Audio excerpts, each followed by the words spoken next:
Nomination জমা দিতে এলেন ঘাটালের বিজেপি প্রার্থী হীরেন চট্টোপাধ্যায়। এবার মেদিনীপুর লোকসভার প্রার্থী অগ্নিমিত্রা পাল, সাথে ছিলেন রাজ্যের বিরোধী দলনেতা শুভেন্দু অধিকারী। মেদিনীপুর শহরে জজ কোর্ট থেকে বর্ণাঢ্য শোভাযাত্রা করে জেলা শাসকের কার্যালয়ে নমিনেশন জমা দিতে আসেন বিজেপি প্রার্থীরা। একাধিক ইস্যু নিয়ে রাজ্য সরকারকে নিশানা করেন শুভেন্দু অধিকারী।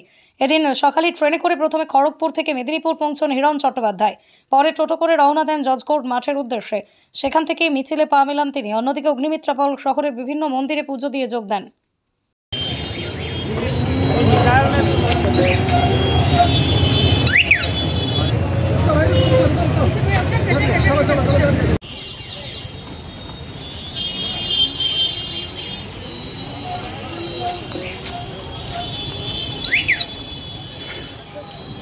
নমিনেশন দেখে শুভেন্দু অধিকারী বিরোধী দলনেতা আপনাদের এই র্যালিতে অংশ নেন, বলবেন আজকে? দেখুন, সকালবেলা আমার খড়গপুরের বাড়ি থেকে বেরিয়েছি। আমার ওখানে গোলবাজারে যে মা দুর্গার মন্দির আছে সেখানে পুজো করেছি। ওখান থেকে খড়গপুর লোকাল, মেদিনীপুর লোকাল ধরে ট্রেনে করে 9টা 44-এর ট্রেন ধরে মেদিনীপুরে এসেছি। সেখান থেকে টোটো ভাড়া করে আমরা ওখানে পৌঁছেছি জাজেস কোর্টের ওখানে। ওখান থেকে আমরা র্যালি করে এখানে এলাম। মাননীয় শুভেন্দু অধিকারী মহাশয় আমাদের দুজনকেই অগ্নিমিত্রা দিয়ে এবং আমাদের সবাইকে আশীর্বাদ করে উনি গেলেন। আমরা এখন মনোনয়ন দিতে এসেছি। আজকের এই মিছিল দেখার পর, মানে আপনাদের র্যালি এটা দেখার পরে দেখুন, এই জয় আমার জয় নয়, এই জয় ঘাটালের যে বঞ্চিত, নিপীড়িত, অবহেলিত, লাঞ্ছিত মানুষ তাদের জয়। যেভাবে 10 বছরের সাংসদ মানুষকে মিথ্যে কথা বলেছেন, ঠকিয়েছেন, সেই তার বিরুদ্ধে মানুষের প্রতিবাদের জয়। ঘাটালের সাংসদ এতদিন ধরে বলেছিলেন কে এনামুল হক, তিনি চেনেন না। দুদিন আগেই টিভি চ্যানেলে বসে বলে দিলেন যে হ্যাঁ উনি টাকা নিয়েছিলেন এবং বিপদে পড়ে টাকা আবার ফেরতও দিয়ে দিয়েছেন। 1 নম্বর। 2 নম্বর, উনি যে এফিডেভিট করেছেন তাতে দেখলাম 2014-তে ওনার 7 কোটি টাকা ইনকাম অ্যাসেট ছিল। এনামুল হক এবং বাংলাদেশের শাপলা মিডিয়া, সেলিম খান, এই সমস্ত প্রডিউসারের কাছ থেকে টাকা নিয়ে 2019-এ হয়ে গেল সেটা 15 কোটি টাকা, 100%। আর এই 2024-এ যে এফিডেভিটটা করেছেন তাতে দেখলাম 38 কোটি টাকা, তার মানে 150%। আপনারা ভাবুন, একজন অভিনেতা প্রডিউসারের পলিটিক্যাল পার্টি জয়েন করার পরে প্রথম 5 বছরে 100%, তার পরের 5 বছরে 150% সম্পত্তি বৃদ্ধি হয়েছে। আপনারা বুঝে নিন, আমি রামচন্দ্রের দলে আছি, ভগবান শ্রী রামের দলে আছি, আর উনি রামায়ণের রাবণের দলে আছেন। এটুকুই বলবো, মানুষ বিচার করবেন, মানুষের ওপরে ছেড়ে দিলাম। মানুষ আমার ভগবান, মানুষ আমার জনদেবতা, মানুষ আমার গণদেবতা। আপনি এত তথ্য দিয়ে বারবার দেবকে আক্রমণ করছেন আপনার প্রতিদ্বন্দ্বীকে। উনি বলছেন যে আপনার বিরুদ্ধে কোনো কথাই বলতে চাইছেন না, উল্টে আপনি আপনার বিরুদ্ধে বলছেন যে আপনি সব ভালোবাসার অভাব রয়েছে। আপনাকে একটা কথা বলে রাখি যে ভারতবর্ষের ইতিহাসে যতজনকে ফাঁসি দেওয়া হয়েছে তাদেরকে যখন বিচার করা হয়, বিচারপতি যখন বারবার বলেন আপনি খুন করেছিলেন, তারা কি বলে? হ্যাঁ আমরা খুন করেছি। বলেছে আজ অবধি? হ্যাঁ কি না আপনি বলুন সাংবাদিক হিসাবে।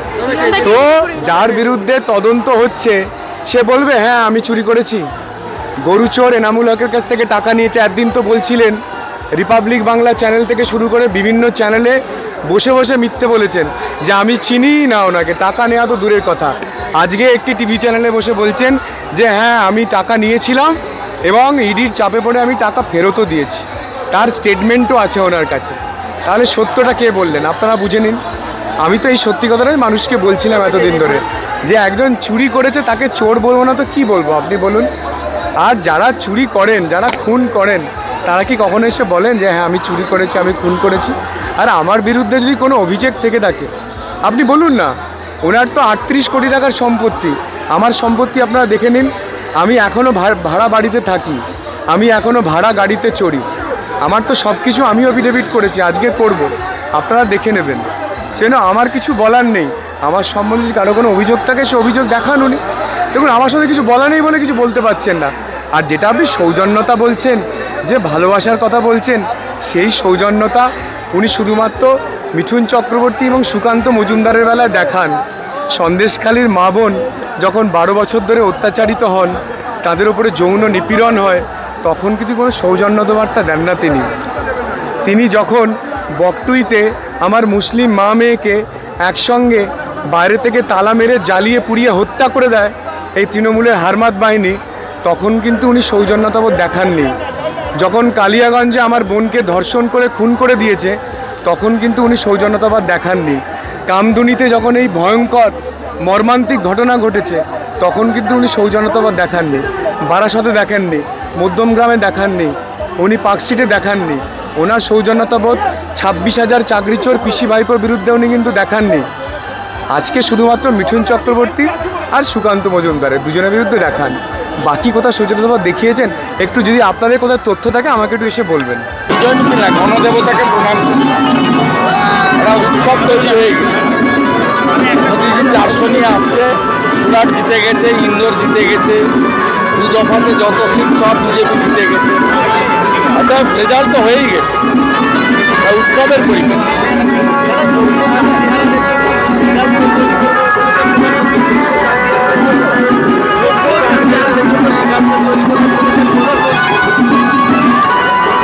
প্রধানমন্ত্রী বরাবরই যোগ্যদের পক্ষে, মেধাদের পক্ষে।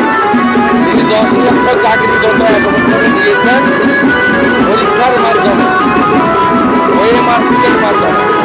আর লজ্জা, আমি পশ্চিমবঙ্গের নাগরিক, পশ্চিমবঙ্গের রেলের পরীক্ষাটাও উড়িষ্যাতে করেছে ভারত সরকার।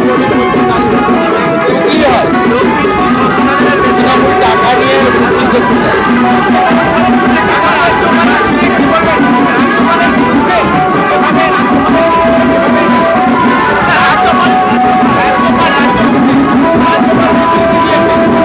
ইলেকশন কমিশনের উচিত বিনীত গোয়েলকে সাসপেন্ড করা। এই কনস্পিরেসির মাথা হচ্ছে মমতা